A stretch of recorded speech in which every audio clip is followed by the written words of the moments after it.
Thursday, brought to you by River City Speedway.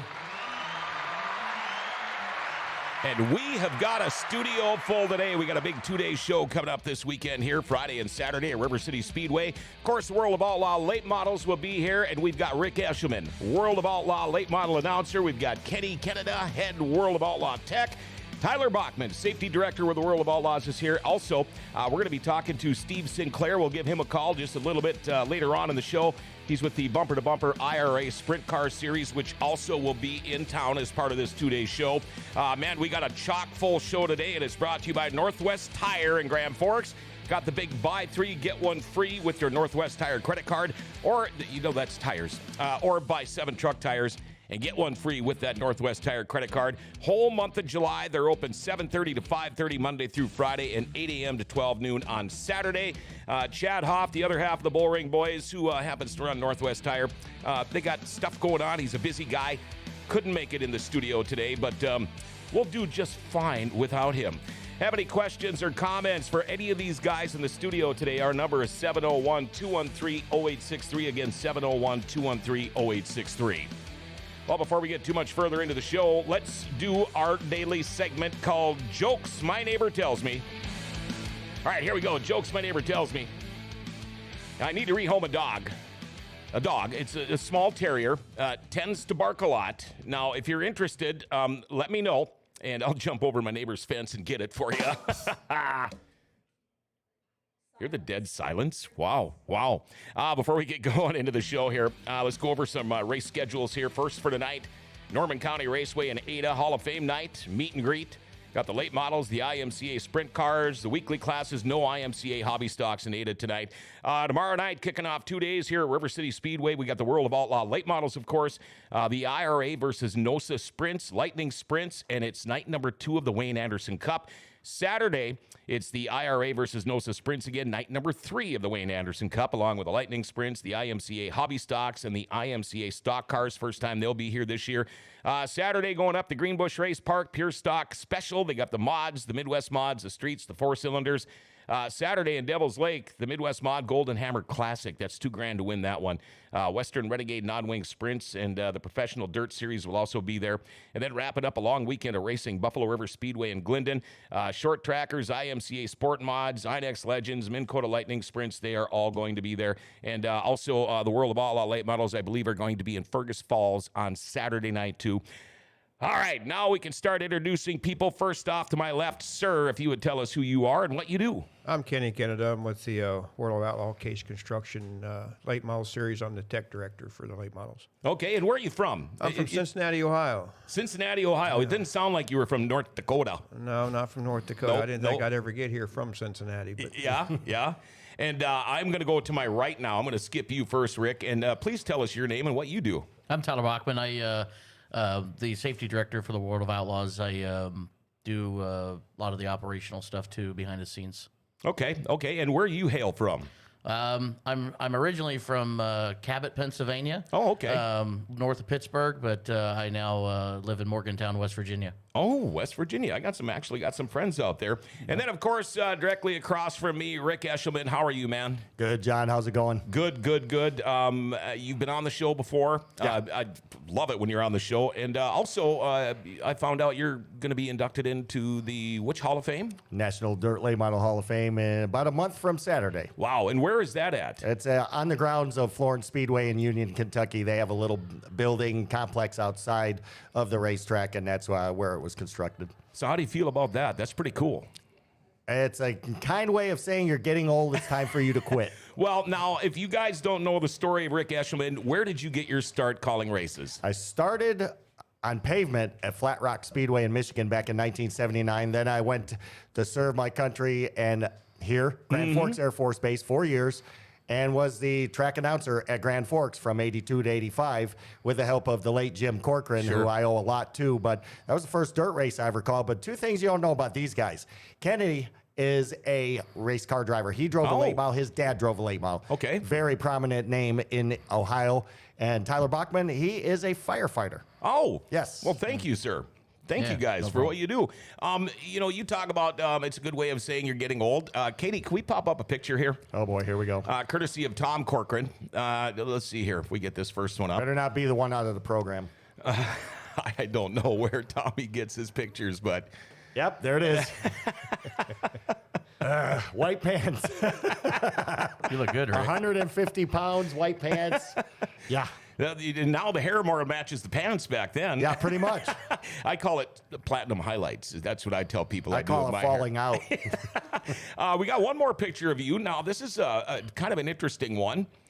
Yeah, a little bit of a fire going there. I drove my first ever race in enduro here at Grand Forks. Yep. It was a 63 checker cab. It had a flat head inline 6-cylinder, 3-speed shifter on the column.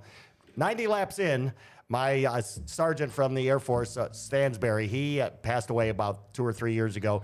He was a crew chief. He's waving me to come in. I thought he's like, go, go, go. So I kept going, and the temperature gauge is going up. Next thing I know, there's 3 hard pounds underneath the hood. I see a flash. I'm like, okay, it's done. So I coast in. I get out. All of a sudden, the fire starts kicking up. So we grab fire extinguishers, won't go out. Yeah. Next thing you know, everybody's got them, won't go out. Ended up having to call the Grand Forks County Fire Department to come in. They put it out. I made the police blotter. That was my claim to fame. That's funny because the very first, we started out running demolition derbies. You know, back in the day, your county fairs, our demolition derby was like winning Indy 500. I had an old Biscayne with I can't even remember what it was in there, but the thing overheated on me so bad, and so I get out, and we couldn't shut it off. We started trying to pull plug wires and everything, and it kept dieseling. And so we're throwing rags in there and trying to get it to lock up, and finally it shut down, and all I did was I took a couple of tires out of it, my battery, and I said to the junk guy, here, just come and pick this one up tonight, it's yours. Here, about 2 o'clock in the morning, the fire department got called. My car started on fire at the fairgrounds. Everybody had been gone for hours, but yeah, gosh, it's kind of fun going back in the day and those old days, how we kind of all got our start. Now, when we talk about, head World of Outlaw Tech, what do you exactly have to do up there for the people that might not know? It's pretty much a daily thing. We a lot of times we bring cars through the tech line and we check bodies and suspension parts and just give them a look over. I never was a big fan of a tech line, just my personal opinion, because a lot of times, they're not going to bring you what they're going to race. Sure. They're going to bring you what it takes to get that tech sticker from Tyler. So, I mean, and being a crew chief back in the day before I was a tech inspector and after my driving time was over, I knew how to beat the tech line as well. So, Sure. So it's nice, like I say, I knew what to do to get through the tech line, so now I know what to look for when they try to come through What the would tech be line. the most, the thing that you catch the most often, that guys think they're smart enough to get by guys like you?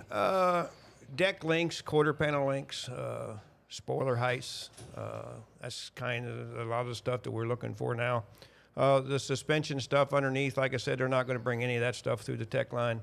But they're messing with a lot of stuff on bodies and stuff now, so we try to keep an eye on that. Okay, I got a text here I got to answer quick. Let's see here. Unified body rules. Huge. What is that?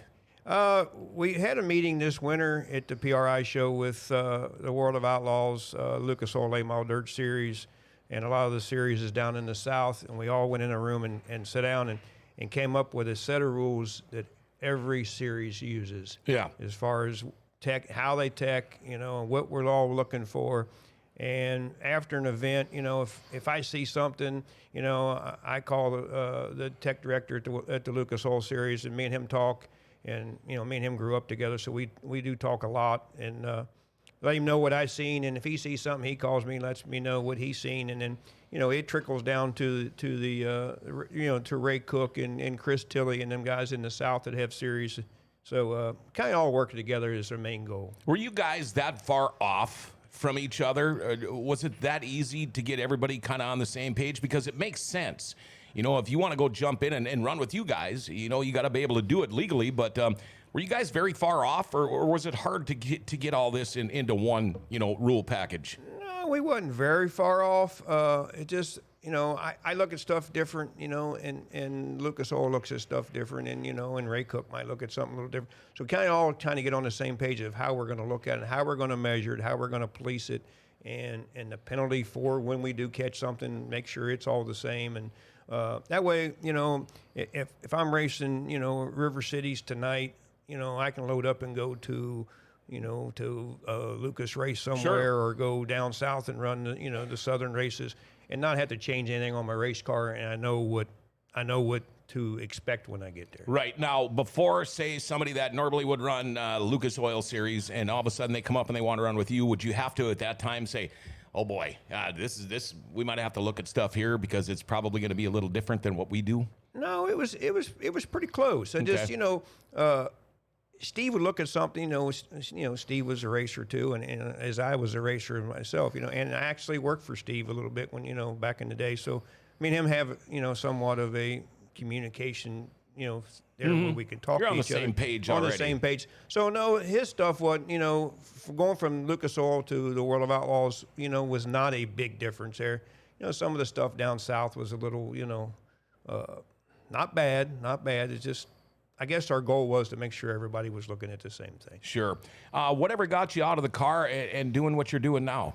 Well, my dad had race cars since the early 60s, so I grew up in it. I mean, I was 4 years old when I went to my first race, so I've been around it my whole life. And I drove back in the 80s, and I had a wreck at Florence Speedway and broke both of my arms. Got them hung in a steering wheel in a crash.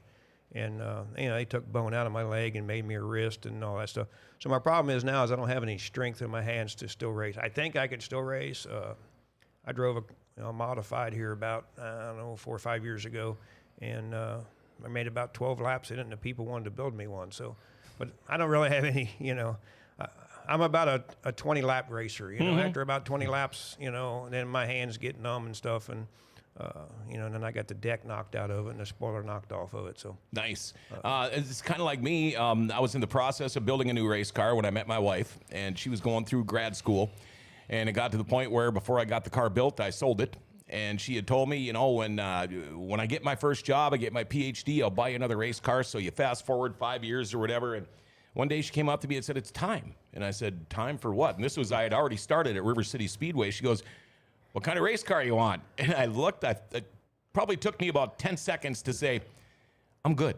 I think I'm good doing what I'm doing because I get to hang around with race car drivers. I get to see incredible dirt track racing, and I'm not working in my garage every night or my shop, and the money. And so I absolutely love what I'm doing. I think I kind of found a good thing here without being in the seat. But I want to go over to the right side now. Tyler Bachman, safety director. What entitles your typical night at a racetrack? First thing, after we get unloaded and everything set up, our big things, just checking, obviously safety. I mean, everything from full containment seats to head and neck restraints, seat belts, fuel cells, make sure they're safe, intrusion plates that they put on the side, so nobody gets anything impelled into them. But really just a lot of the safety equipment at the racetrack and making sure everything's up to snuff. Now, when you think about the last 5-10 years, what is the biggest safety thing, or I'm trying to look for the right word here, because they always get safer every year. The technology gets better, but what's the biggest thing you have seen as far as keeping a race car driver safe in your time in this business? I'll tell you the biggest thing by far is the full containment seats. I mean, I look back at pictures and videos of, 6, 7, probably when Kenny raced. I mean, they were straight back seats where there was probably, you might have had a piece of aluminum holding your head in, but, especially coming here and, at this racetrack at Grand Forks is, the sprint cars, they had straight back seats too. And so looking even at that, to me, I don't know how we didn't hurt way more people than we did. But but the seats, and we've also put fire suppression systems in the cars too. So those are probably the two main things that have really stepped up in the safety program in the past couple of years. Yeah, because when you look at some of these wrecks, let's face it, they are just plain old nasty wrecks. And you see these guys get out of the car and wave to the crowd, and you think to yourself, how in the hell did that guy get out of there? But they just get safer all the time. Yeah, sometimes sometimes drivers don't always, they don't always see that. They want to make sure that they get enough to get that brand new tire. But, Oh, sure, yeah.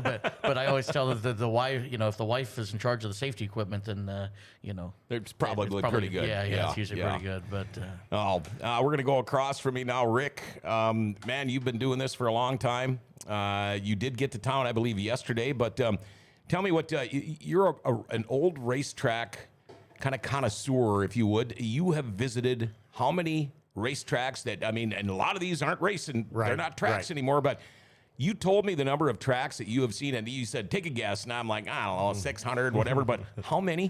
2131. 2,131 racetracks you have been to. Yeah, it's a cool thing that nobody really cares about. It's just something I do. But the two guys you brought in today, you're hearing a lot of stories from them, and you're learning things about them. But the two things I think that they both have on me, they don't realize, maybe they do, is the fact that I wanted to be like both of them at one point during my career of racing. Kenny, a winning race car driver, a great race car driver. His dad was a great race car driver. Tyler, a champion in go-karts. Both of these guys wheeled race cars, and they wheeled them good. I was never able to do that. That's the one thing that I always wanted to be, was a race car driver. When I went like Kenny, he went when he was 4, I went when I was 3, and it's all I've ever done. I always wanted to be like them, but I realized at a young age that I don't have that God-given talent.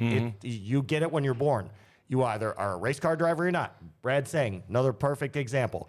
Guy can wheel a race car like nobody. If I could turn a lap like Kenny or a lap like Tyler on a go-kart, I did that a couple years ago. Drove a go-kart, ran a 6-car race, finished 7th. So that's how it goes. I don't fit in one anymore, just so everybody knows. But I always wanted to be like these guys just one time in my life, just for maybe a week. Yeah. Be a race car driver.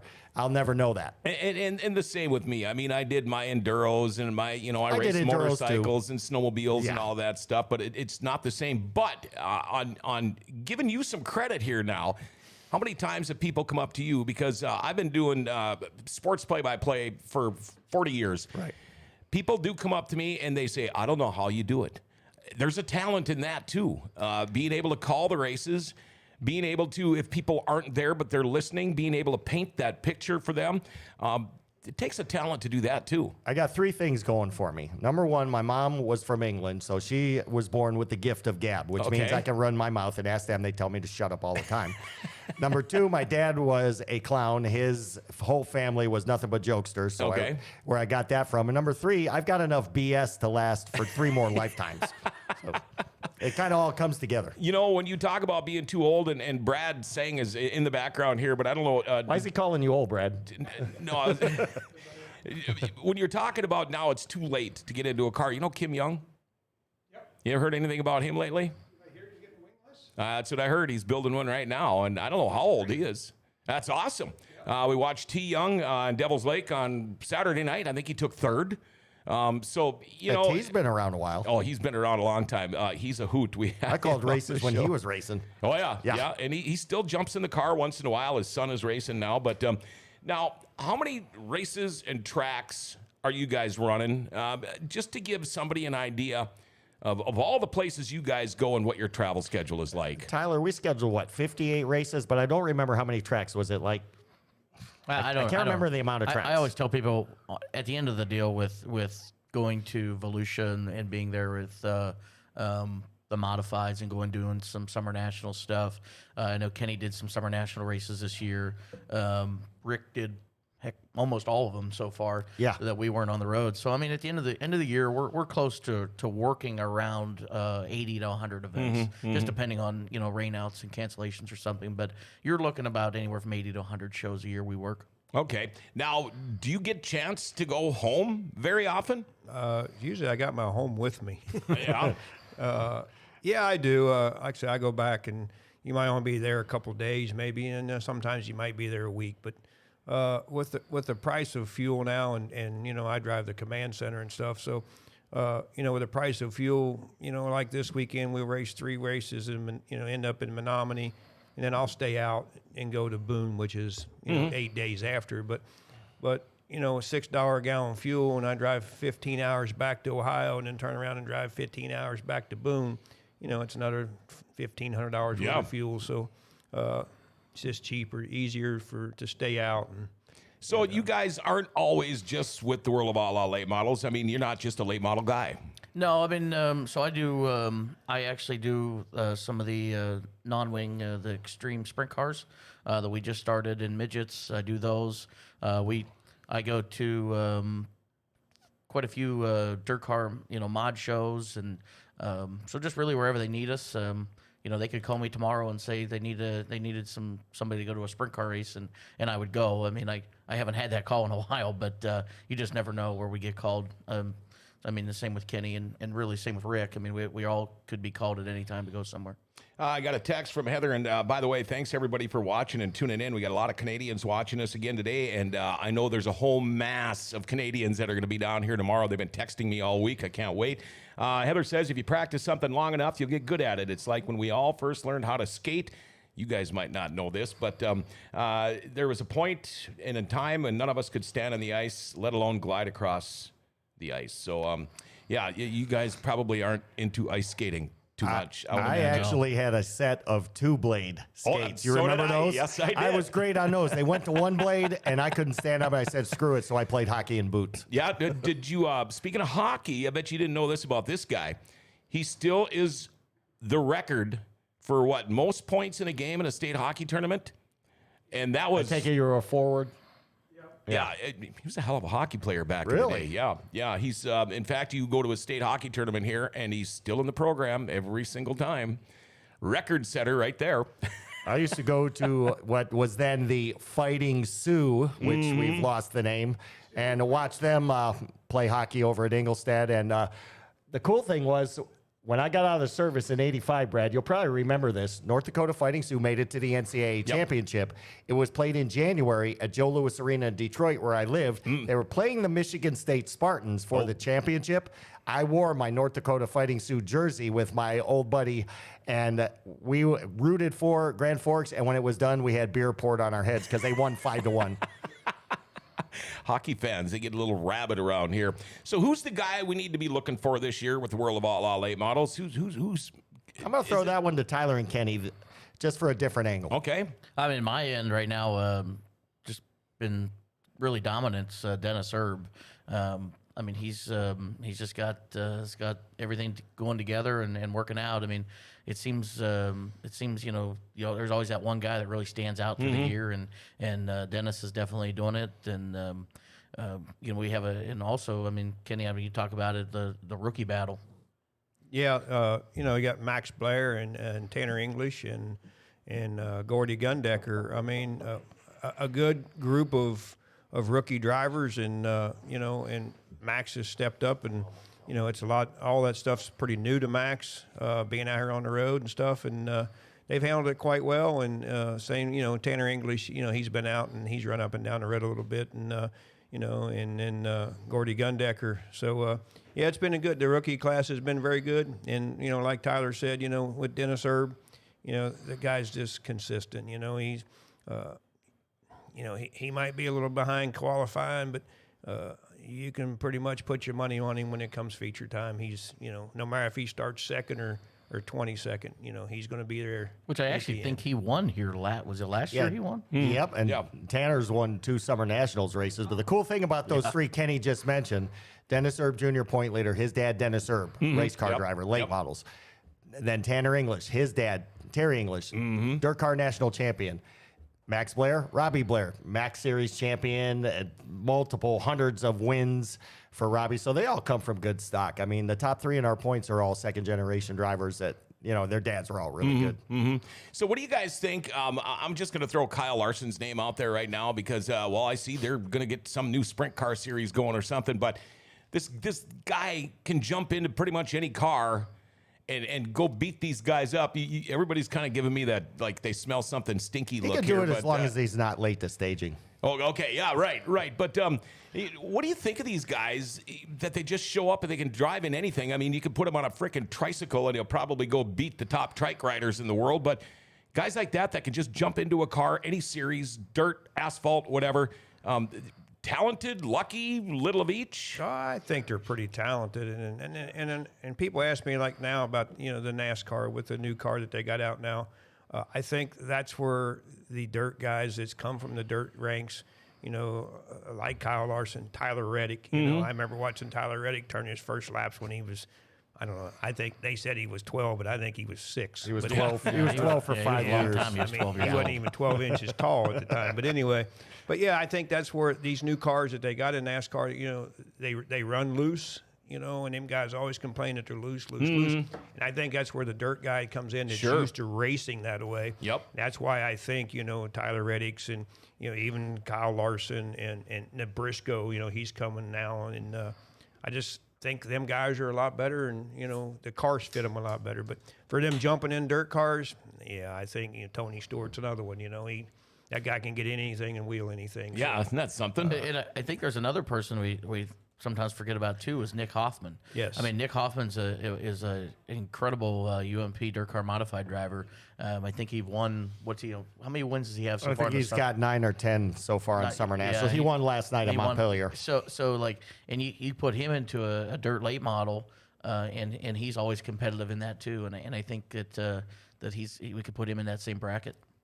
All right, we're going to take a short little break here. Dirty Thursday brought to you by River City Speedway. We've got Rick Eshelman, Kenny Kenneda, and Tyler Bachman, all with the World of Outlaw late models. We are going to be talking to IRA Sprint Car Series guy Steve Sinclair here in just a minute, but got to talk about Valvoline instant oil change first. Life doesn't ever seem to slow down. Everything needs to be done like yesterday. Same with an oil change. A lot of people blow it off because they think it's going to take too long. You go to Valvoline Instant Oil Change, it's like 15 minutes, and you're in and out of there. They do tranny and coolant flushes, tire rotations, batteries. When you get the oil change, they're going to top off your fluids. They check the battery, your tires, your lights, your wipers, your cabin air filter. They'll give you a discount if you own a fleet. If you're in the military, you'll get a discount.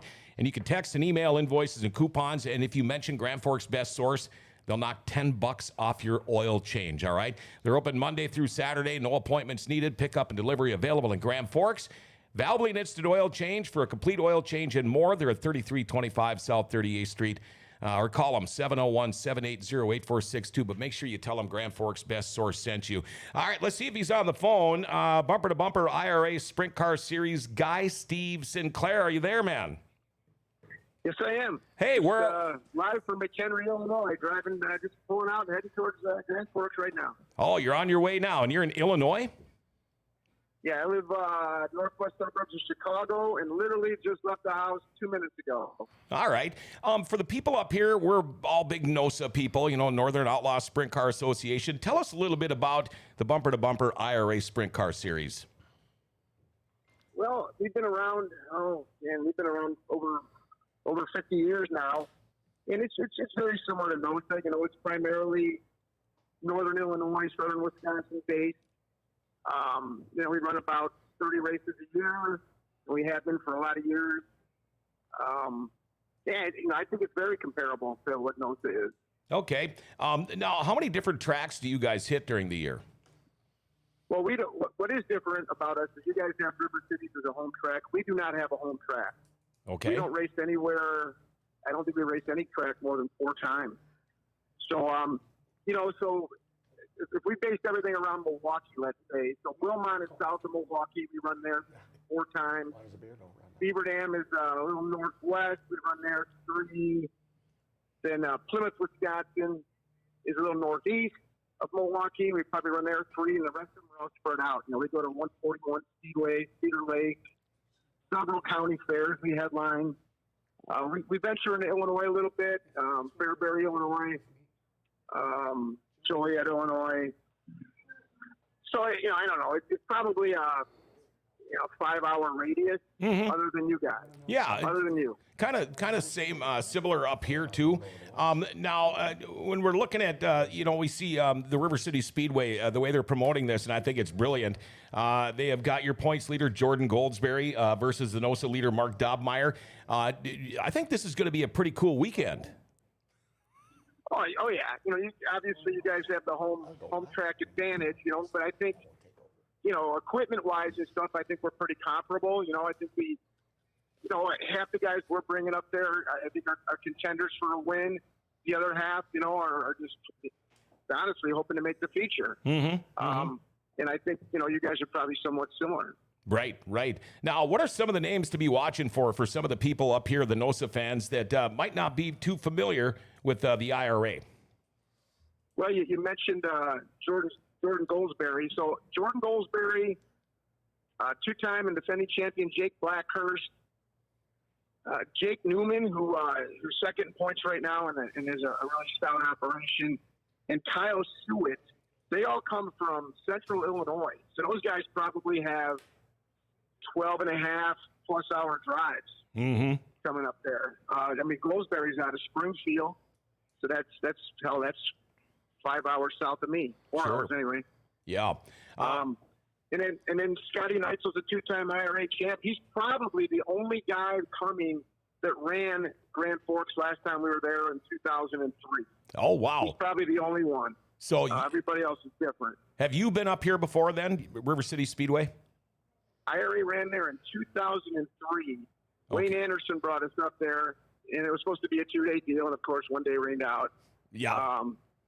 So I vaguely remember it, but I know we had a good time and we were treated well. And Darren over there has been working really hard to get us to come back several years now, and he finally convinced me this year. We put a little thing out at our banquet last year asking the teams if they were willing to do it, and we got a good enough response. I think I promised Darren 10 cars, and I think we're bringing 14, 15. Well, that's perfect because, Wayne Anderson, since he passed away, he's basically the founder of NOSA around here. And how they're going to do that, it's Wayne Anderson Cup Night number 2 and number 3. And what a great way to celebrate the life of Wayne Anderson with bringing you guys in here for this series. And I can't wait to meet you guys. I can't wait to talk to you in the pits. And I sure cannot wait for the racing kicking off tomorrow night. Yeah, I think it's going to be great. We're going to add a little bit to it. And, who's to say? I know Dobmeyer and Pierce are going to be tough, but we got a couple tough guys too. So, and I think once they learn it, I think our guys might be a little bit better Saturday than Friday, probably. Right. Well, I will let you get back on the road, sir. Thank you for talking with us here for a couple of minutes, and I'm looking forward to meeting you tomorrow. Pleasure. Thank you for having me. All right, there you go. That is Steve Sinclair. He's with the Bumper to Bumper IRA Sprint Car Series. Of course, they're going to be here tomorrow night and Saturday too. But big focus right now, World of Outlaw late models tomorrow. Do you guys look forward to coming up here? I mean, we talk to everybody. They love this track. It may be a little bit out of the beaten path for you guys, but do you like coming up here? It's a no-brainer for me. It's the first dirt track I ever announced at, so obviously this is one that I look forward to coming to. And this part of the country, it's different type racing, different people, a lot nicer up here than if you get towards Chicago or Detroit or any of the big cities. But it's always fun to come to Grand Forks, and now that we've added Fergus Falls and we're at Menominee again, it's a fun 3-race swing, and this place has a special place in my heart as far as racing goes. It's one of my top 5 favorite tracks of all time, and I just love coming here. And I can't speak for these two guys, but I'll let them answer the same question. Okay, somebody just texted me, has Tyler ever driven a sprint car? No. Would you?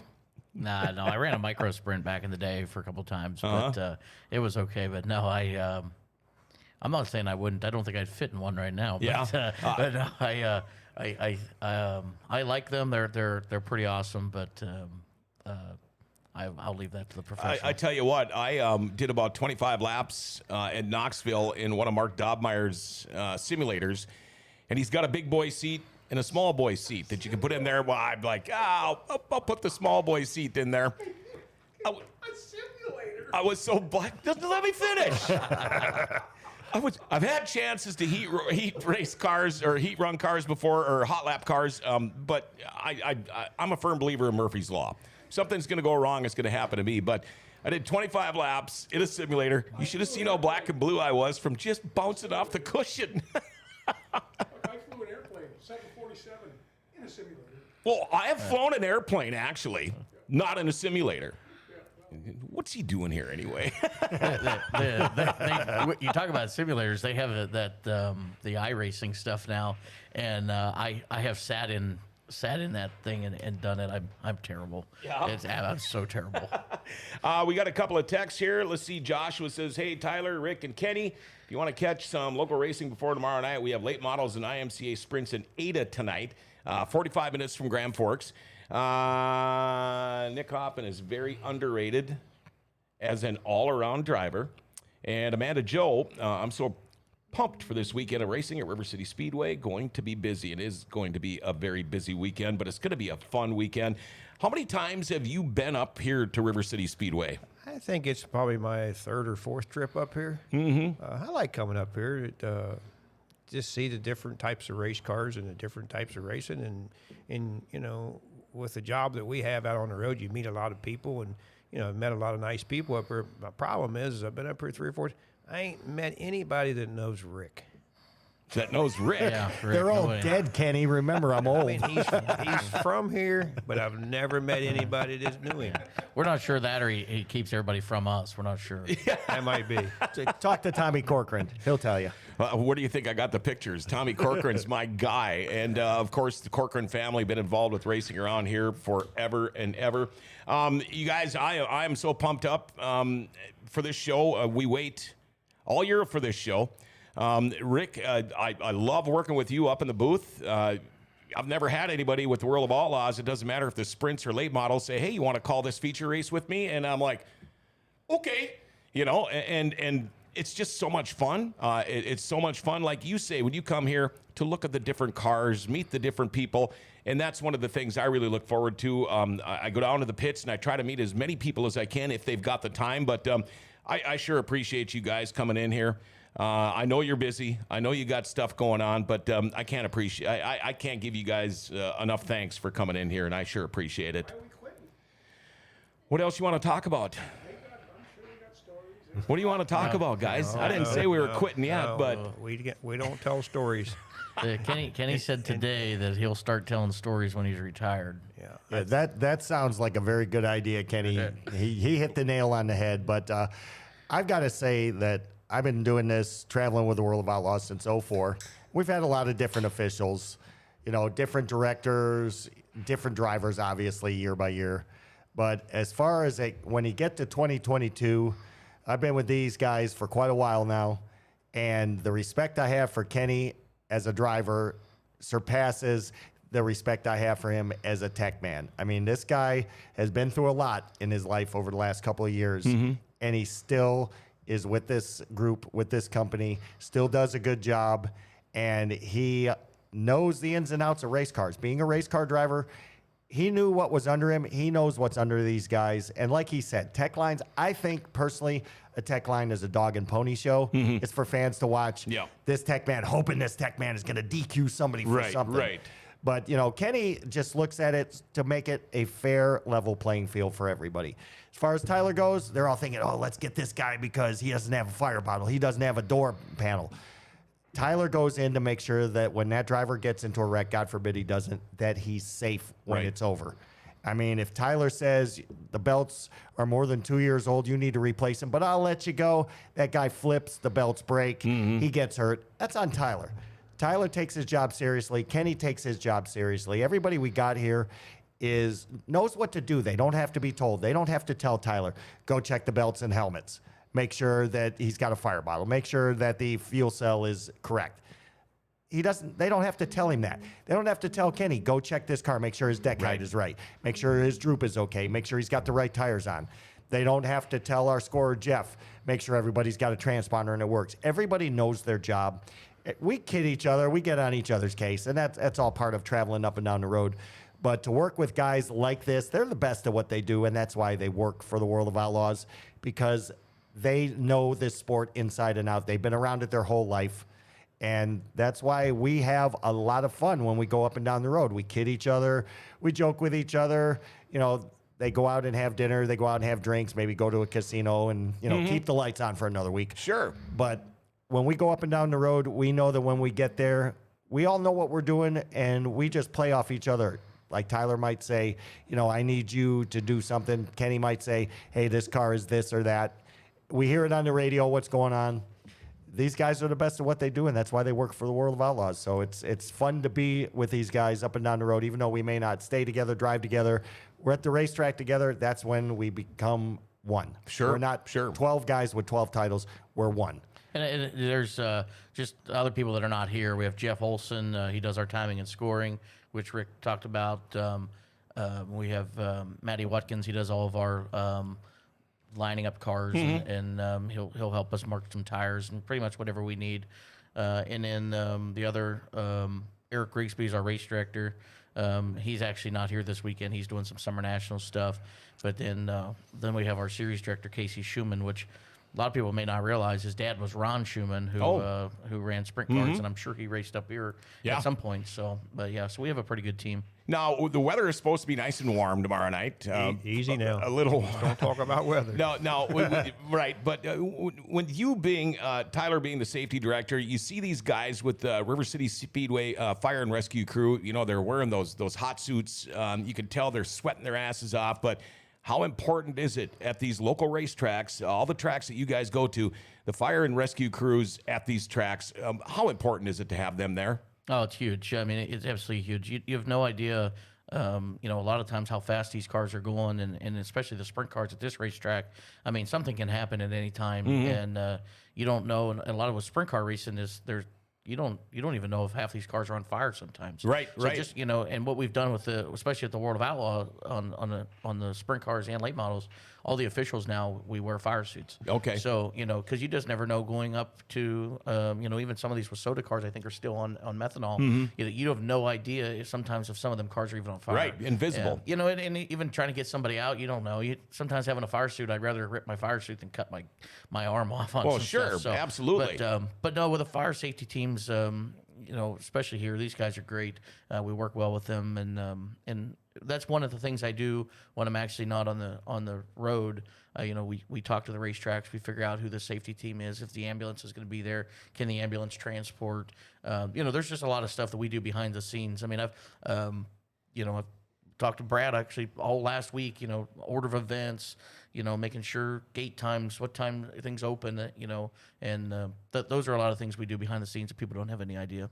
I heard rumor you actually used to work with Jeff Liebrick on the Air Force Base. Yeah. Do you remember Jeffy, huh? Yep, Jeff was in the office. He was a clerical, and Okay. obviously I was in civil engineering. But he and I basically worked directly together. Our two groups kind of interacted, and I wanted to echo a sentiment of Tyler. Tyler's talking to Brad all week and all that. But Kenny is very pivotal, too, when it comes down to, they're both wearing those suits, so they're hotter than crap out there as well.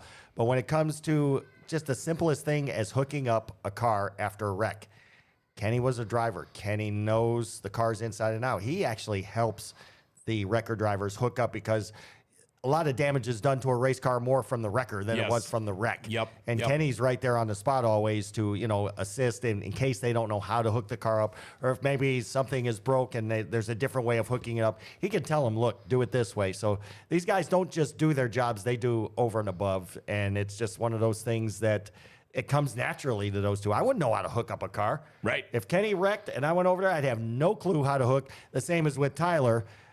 He's a fireman. He knows firefighting. We even had a fire safety and extrication training class in February of Volusia, and he was kind of, the head of that. But the things you learn about safety and about tech and that, it's just mind-blowing what these two actually know. We got a text from Joshua Johnson. Now, if you were at the River City Speedway Friday, he was in a non-wing wreck last week here, and it was a pretty nasty wreck. And he said he could hear the fire crew already near my car a few seconds after my car stopped. Awesome job to those guys. It just, again, tells you what safety is all about because, number one, you put on a good show for the fans, but number two, you want to make sure it's a safe, good show for the fans. Now what? But I want to say something about Kenny, but a lot of people don't realize this about Kenny is Kenny's also driving our command center everywhere. So, he's got to make sure that, the equipment's, clean, ready to go. If I always tell people I show up now with a driver's suit and a helmet and drive a 4-wheeler. So when I break In the something, mud. when I break something, Kenny's the guy After I that clean can it up. fix it. So, Well, if say, you're going to race this weekend, maybe you got a week off or whatever, but your guys' jobs, they don't really ever stop, do they, during the racing season? Like I say, when racing season. Well, Racing year. through the year, yeah. We have a season up here. Yeah. like I say, after Menominee on Sunday night, I'll go to Jimmy Mars's shop, which is right down the street from here. I'll unload on Monday and clean everything, and service the truck and the generator if it needs serviced. there's always something. Tyler's always got something tore up. So, I spend, it takes me a day to clean everything, inside the trailer, put everything away, wipe cabinets, clean inside the toter home. Because, I live inside that truck probably 130 or 140 days a year, so that's why I said, that's my home pretty much. And everybody says, where you live? And I said, well, the truck number is 201, so that's my address, 201 Freightliner Inn. So, there's a lot that goes on behind the scenes. Plus, the phone calls and the emails. Tyler's got to show me how to do emails, but He's just learned. He's one of them like old. me. Yeah, he's one of them. Yeah, old. that's, I'm that's the computer thing about illiterate. these guys. Even though they're off, they're not off. I mean, Kenny probably gets bombarded from everybody from racers to promoters to tech guys about stuff about cars. Tyler with safety, and like Tyler said, he and I both, by design, decide to go and help out. Like Tyler is big on the non-wing sprints and the midgets, which is getting started this year. I do a pit steward position, and Tyler's in charge of safety and running it with Casey. And then Summer Nationals comes. You may see Tyler pop out to a race to check modifieds for safety. You may see Kenny pop into a race somewhere with late models to check them, just to see how tech is being done in whatever state, whatever racetrack. So there is no days off for these guys, but we all do this by choice. We don't have to. Right. When we signed the paper, we said we will do this, and whatever it takes, like Tyler said, they may call him to go to a sprint car race on Tuesday in Kansas. Tyler will be there. They may call Kenny, hey, I need you to get over to track X in Minnesota and check late model Droop. And they just do it. That's what we do. Sure. We love it. And, there's no days off. Tyler, I think Rick's looking for a free dinner. He's sure giving us a lot of compliments. I will say, he did slip $100 under the table, so That's only at the concession stand before they open. Yeah, can you tell that story, Rick? Okay. This is a good story. All right, Kenny gives me a lot of grief on this. And it's not by design. It just so happens that way. I just Brad will happen have to change have this week. a Brad needs to pay $100 attention. bill in my wallet at all times, just because. Okay. Well, I'll go to a concession stand at 4 o'clock in the afternoon, when they just open, Yep. and say, can I get a cheeseburger? Can I get a fry? Can I get a nacho?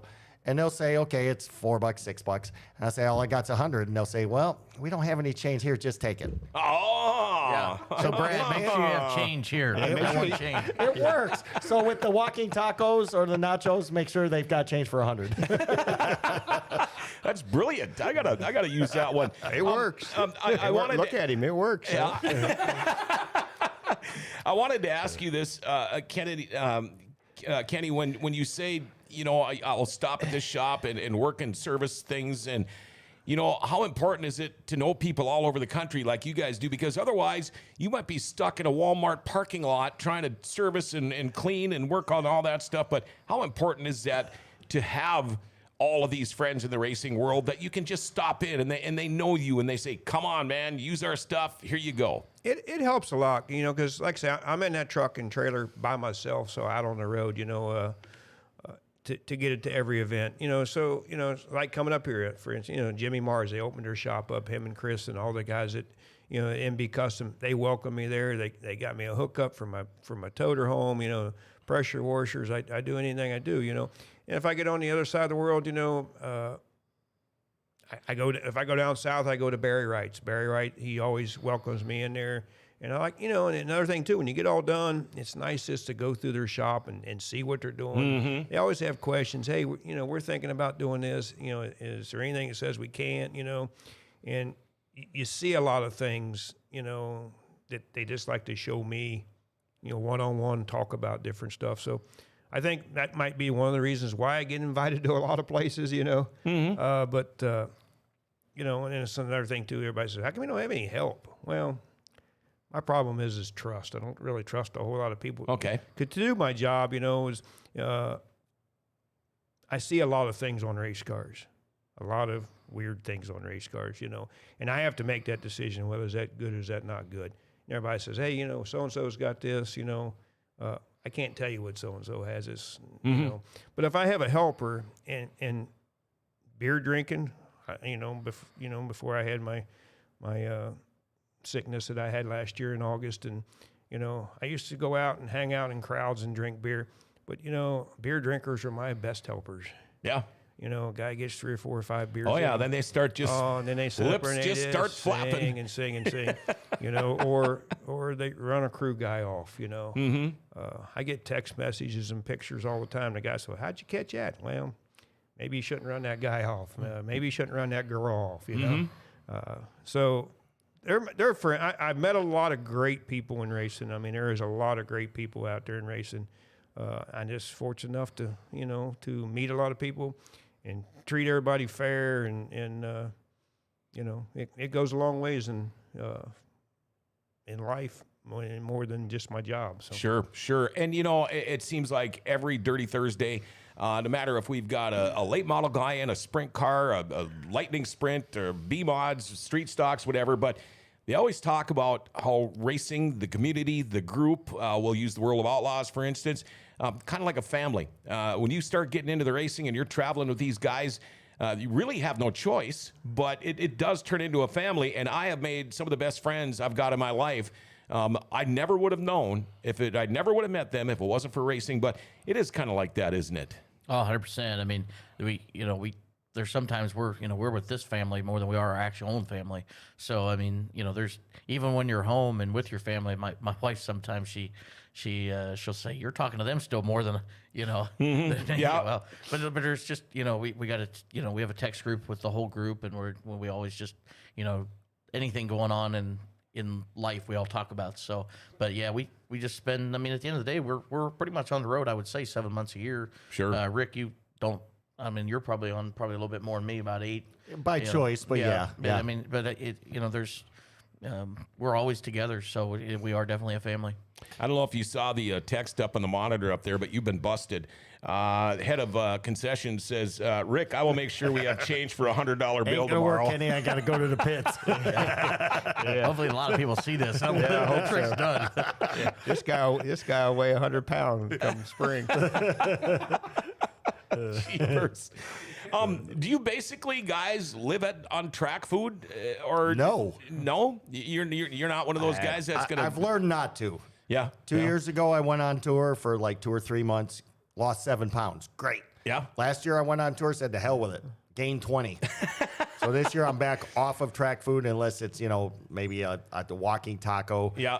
But anything that, as far as like sandwiches go, if I get one, I just throw the bread away. It's the way it is. Yep. Their brisket sandwiches at this racetrack are phenomenal. Oh, they got some great food. I love nachos. racetrack food. Nachos, isn't there like no for their nachos? Oh, here? yeah, they're nachos. Yeah. You get them in a big it's old bucket. nachos from. Not that I ever had any, but They're big. Yeah. Yeah, They're big. Yeah, you could probably put it in Tupperware and eat it for a week. Rick, how many years have you been announcing then? 44 and official for 47, and hopefully, if these guys still want me around 6 more years, and game over. Game over. You already got a date set. 2028. Then what? Sit on the beach. Yeah. Yeah. You are a Florida guy, aren't you? Yeah, but I'll probably end up saying welcome to Walmart. So Sure, Brant's you can got have a a question. Yeah, I just in Kenny's world, I've got to believe that he goes to certain parts of the United States that, you know what, we're going to agree to disagree. However, bring all your stuff over here. You're more than welcome. The platform is yours. Clean your stuff up, and you go on to the next day. I mean, am I correct when I say that? Yes. I mean, that's And the great thing about the late and model. usually we do. Usually we unload in the parking lot. I don't know if we're allowed to ride down the street to the car wash, but we usually make it happen. This is probably the first year that we haven't done that, you know, because usually we're coming from somewhere else. But yeah, I appreciate it, and you know, it goes a long ways because you never know what's going on out there. You know, stranded on the side of the road and blow a tire or something happens. You know, you can always pick up the phone. You know, I mean, 3 years ago when we went to Vado, New Mexico. You know, we blow the radiator hose down in Mississippi. Well, I called David Brazil. You know, he used to race with us. You know, so you know he was 2 or 3 hours from us, but he made phone calls and got us help, and so you know, it helps a lot. It's Well, you talk about the family thing, like, we may, for instance, Brad might be mad at me for calling tomorrow, but at the end of the day, at the end of the race, we might sit and have a beer and talk about it, and we may go to his shop and pressure wash, so at the end of the day, when people get mad, a lot of times they're not getting mad at the person. Chubb Frank always said they're getting mad at the shirt. Yep. And that's a true fact. We get yelled at a lot by these guys, but they're just all very passionate of what they do, and we're passionate of what we do. So sometimes that clashes, but at the end of the night, we're all just regular human. It's like I say, when I crew chiefed, back in the day, I always found that official. I always pulled them headphones out and told him what I thought of him, and I let him go and let him smack him in the ears. That ain't real fun, because I've had it happen to me before. I'm thinking. Do you think there should be like I know they're doing this now with youth sports and kids sports. Do you think there should be like a 24-hour rule? If things happen, a lot of say, well, that's racing, or it was a racing deal, or somebody might be, stepping on their what and cause a complete wreck. But if somebody's going to get mad at you, do you think there should be like a 24-hour rule where they cannot approach you or talk to you about this incident for 24 hours? You think that's a good idea or a bad idea? Because some people, a lot of people think, well, maybe it'll blow over by then, and they won't be so hot-headed. I don't think that particularly would work in racing. Maybe it would stop a few fights, but who knows? Perfect example. Okay, let's say Brad is in a wreck with somebody and it wasn't his fault. He got totally taken out. He's totally mad. He has to wait until Saturday. Well, he may not come to Fergus to race. Sure. So he never gets his say. I mean, just like Kenny and Tyler said, they yell at the shirt. Mm-hmm. They're not yelling at us. If we took it personal, we would all quit 40 years ago. Right. So it's like, I think they should have their say as long as they go about it great. Now, if you come up and start dropping F-bombs on Kenny, he's going to turn around and walk away. Sure. And same with Tyler. Mm-hmm. Tyler's not going to take that. We don't deserve that. As officials, which these two are, I may wear an official shirt, but I'm not an official. I don't make any calls. But when they yell at the guys, they're yelling at the shirt. And these two have been yelled at plenty of times. I witnessed Tyler getting yelled at Volusia, and he got yelled at. The guy had to say, Tyler drove off. End of story. Mm-hmm. I'm sure they're on Kenny's. He felt better about it. And they're on Kenny's butt all the time, I'm sure, for this or that, or some guy saying, hey, he's cheating. Mm-hmm. He's got to be the policeman. He's also got to be the judge and jury to say whether he's, DQ'd or not. Just let them have their say as long as they come about it in a reasonable fashion. I don't expect them to say, hey, Mr. Kenneda, can you please check the number 6 car because I think he's light. Right. But they don't have to come and say, hey, Kenny, this effing number 6 car is cheating, blah, blah, blah, blah, blah, and getting Kenny's face this far away. Come about it just as a reasonable person. Talk to me like I will talk to you. Now, do you find, as being an announcer, Rick, because I find this, people think we know everything. Just because we're the guy up there with the mic. We know the least amount of anything about anything. And that is what I tell them. I said, I probably know least amount than anybody here, and I'm usually the last one to find out about it, too. Right. But do you get that a lot? I had somebody barge into the press box a couple of weeks ago screaming that there should have been more caution flags. And I tried to explain to the guy, you don't throw a caution flag before a caution. You don't just start throwing flags.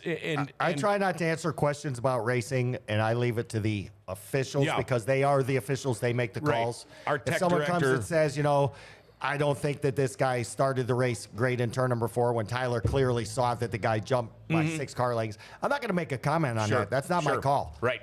My call is to announce the action, not the fact that this guy jumped or this guy spun tires or this guy brake checked. Not my call. Yeah, you're Same not with making Kenny the call. on, weight.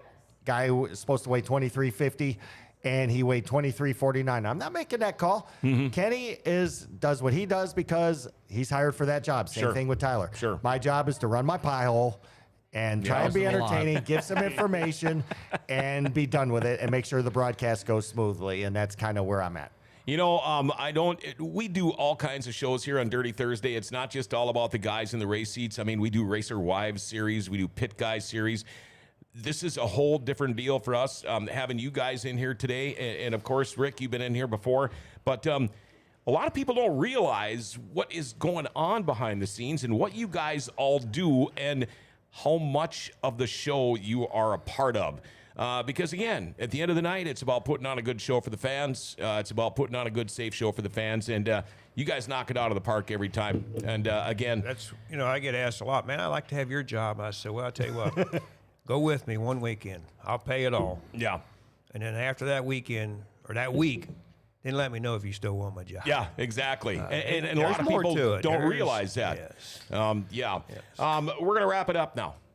We got cold ones to drink here. You guys, again, thank you for coming in. Rick Eshelman, of course, World of Outlaw late model announcer. We got Kenny Kenneda, the head World of Outlaw tech. And Tyler Bachman, the safety director. And again, thank you to Steve Sinclair for calling us up today on this show. It's going to be an awesome weekend of racing here at River City Speedway. We're going to sit down and we're going to have a couple here when we're done. But I want to give a shout out to Rumor Sports Bar and Casino. They bring you every Dirty Thursday. Love that place. And by the way, they're looking to hire some part-time servers and cooks. You can stop into Rumors and find There out we are, more. Tyler. Right across the hallway from us. Home of the world famous beer tower. Don't forget Monday's DJ Trivia Night. Wednesday, $3 pounders all day, 7 to close, $3 Jim Beams, Jack Daniels, and Jameson. Go eat your lunch, go eat a supper. They've got all kinds of lunch and dinner specials. BT, Jake, Scotty, all the boys at Rumor Sports Bar and Casino again, bringing you a Dirty Thursday. Well, I tell you what, I'm going to get out of here. I'll see you tomorrow morning at about 9. Monty, Bill, and the rest of the guys, they'll have the greatest forking sports arena show at 6:30 tonight, so make sure you watch that. They've always got a lot to talk about. And make sure to like, share, tag, and follow us, all right? Hit that notification bell on your smartphone. You'll never miss a show. And if you become a patron on Podbean, you might win yourself some pretty cool GFBS swag, all right? Hey, Grand Forks, River City Speedway, we love them all. Grand Forks' best source, we're giving Grand Forks an identity again.